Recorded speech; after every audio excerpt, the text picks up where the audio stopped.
Alright, today we're going to change my front brake line because I've had shit brakes for the past year basically.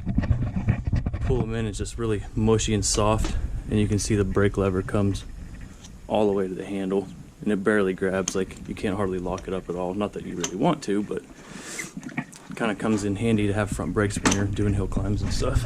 But we're going to change that. It's just connected right there. Probably have to loosen my hand guards, twist them down, unbolt this straight down, so it wraps around the back. Unbolt it here. You want to make sure you don't get any brake fluid on anything that's painted or your brake pads, and we'll get started. Quick tip before you go working on stuff: always take your time to pressure wash it. You know, get it nice and clean so you're not getting mud in the brake lines or whatever you're working on. It just makes everything a lot easier. That's why we took our time here. You got it all cleaned off before we started working on it. You know what I mean? Waxed it and everything, made it look real nice. All right, I think I can get away with just popping this outer guard off. The reason, I was looking up on some forums and stuff online because they said that your main culprit with these brake lines, which this one is not braided, is the inside of the brake line, the actual diameter, the inside diameter of the line to expand farther, and that's how you get that mushiness, because it's trying to apply pressure to the brake, but the inside of the line is actually expanding as you apply more and more pressure. I've bled it several times. My brake pads are good. I mean, if this doesn't fix it, maybe my caliper needs rebuilt. Who knows? But I'm thinking this is going to be the culprit. Right there we have a big Allen key. I'm going to get a rag to keep under here as I take that off. But I need to get it out of this brace right here on my fork guard. And then I'm going to pop the back of this side off with an Allen, and then I should be able to just fish it down through, unbolt this one, fish it down through, get it out of the way, try to keep brake fluid off of everything.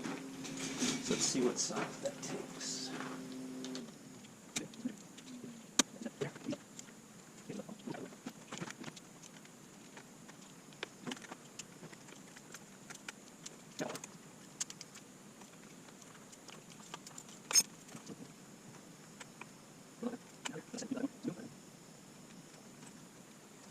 Alright, let me show you what we did there. Is we just unbolted from the fork guards there. There was 2 nuts on the back side. Allen head. Yours might be different, I'm not sure, but this just sits in there to keep it from hitting the tire, keeps it in line. Got that undone. We're gonna bust this loose. Remember, keep a rag underneath, keep brake fluid off of everything. And then we're going to unbolt that one and fish the line out of this eyelet. Drain all the fluid out, it says, so I'll probably crack the bleeder maybe. I'm not sure what that would make a difference of, but and then we're going to open up my cap right here in the master and fill it up and try to bleed it until we get things tight.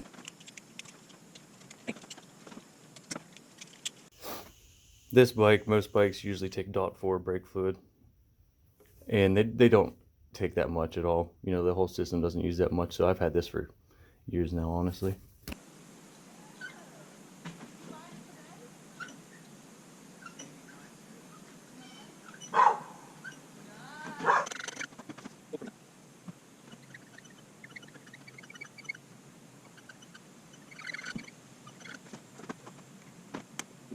So what I'm doing is I'm squeezing the brake in all the way. I'm cracking this, letting any air out, and then I'm shutting it, and then I'm releasing the brake.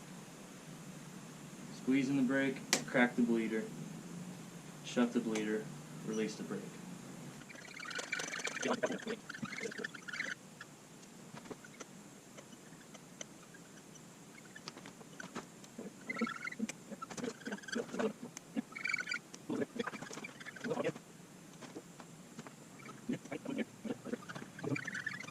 Now, if there's any better way to bleed the brakes, please let me know.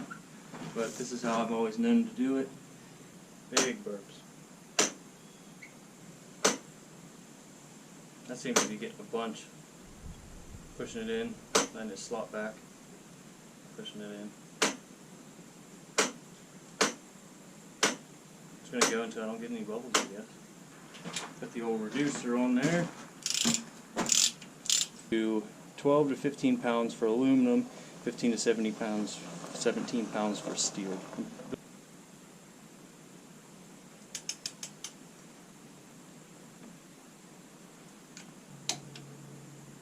Yeah.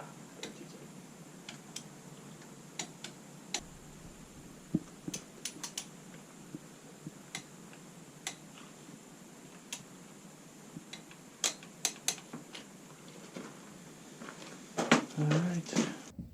We changed the brake line. We bled it. We actually tied the brake lever up overnight with the reservoir open. Nothing seemed to help. I forgot that I had ordered brake pads a while back around the same time that we changed that line. So we're going to go ahead and throw these on today.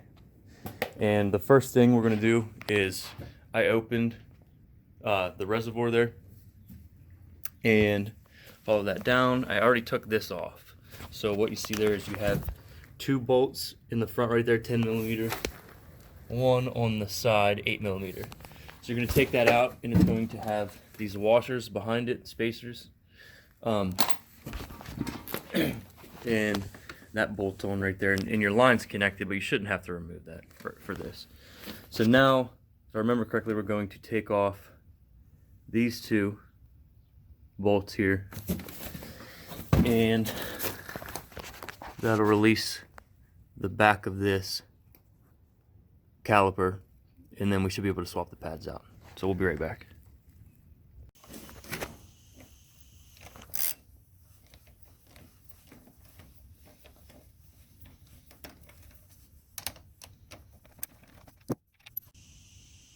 Alright, we took those 2 bolts out.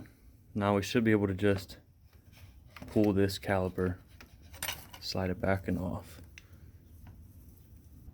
So now we're going to get these brake pads out of there and put the new ones on. They don't look completely worn, to be honest, but change them out anyhow. Okay, so these brake pads actually have a bolt that runs through them right there, and then they're also slid up into that clip there. So we're going to go ahead and take this bolt out, and then the pad should pull right out. This little screw bolt, whatever you want to call it, is just a cover for that spot that has an Allen head in it. And I don't know if you can see that. Yeah, it has an Allen head in it, but this was just a cover, and I do not know why it's a flathead. That was unbelievably hard to get out. I had to lay the bike over, beat it with a hammer sideways. Finally got it loose, to find out that there's another bolt underneath. So we got the Allen key, we got the Allen wrench, we loosened that up, and it's coming out now. So we're going to take this out. I also had to bolt this back on to keep it stable enough to beat that cover screw out. So I'm guessing take this out.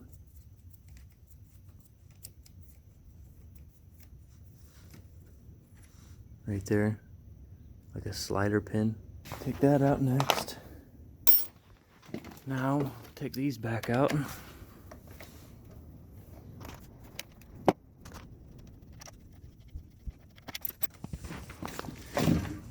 Pull this off. And now, pads. What do they look like?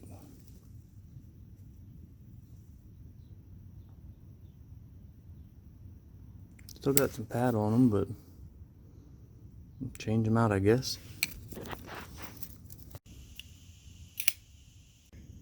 Alright guys, we got the old pads out. As you can see, there's a bunch of crap stuffed up in there. Scrape that out, clean it out real nice. And we're gonna have to compress this a little bit, probably open the bleeder maybe, compress these, and clean that out, and then slide the new pads up into those clips, and then we'll run the bolt through right there. All right, so I cannot find my brake cleaner, but we got her scrubbed out good enough for now. And we squeezed the cylinders in with just a pair of channel locks. Squeeze them together. The reservoir's open. You can see it's actually overflowing and dripping down. But we got this squeezed together. We're gonna go ahead and slide the pads into those clips in the back, and then we'll put the bolt through this end of them. You can see right here, where they at?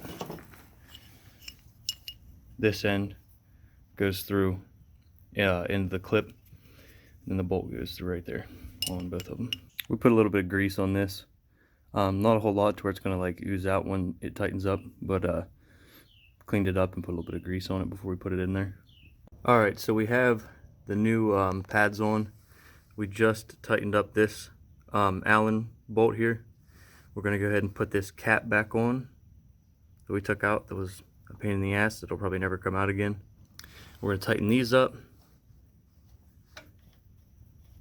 all the way, and then we're going to compress the brake several times to close the pistons up against the pads that'll push against the rotor here. Then, if we have to, we're going to bleed the brakes a little bit.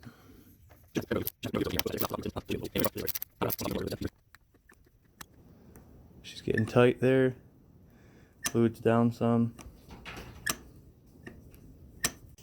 Alright, we bled it a little bit, added a little bit of juice. Alright, we got everything tightened up. The brake feels a lot better actually. One finger in there, I'm pulling pretty damn hard and it's not hitting my knuckles at all. So I will do a follow-up and let you guys know in the next video whether or not this actually paid off, or if I still have a mushy brake, which it doesn't feel 100% perfect, but I guess we'll find out in the next one. See you guys.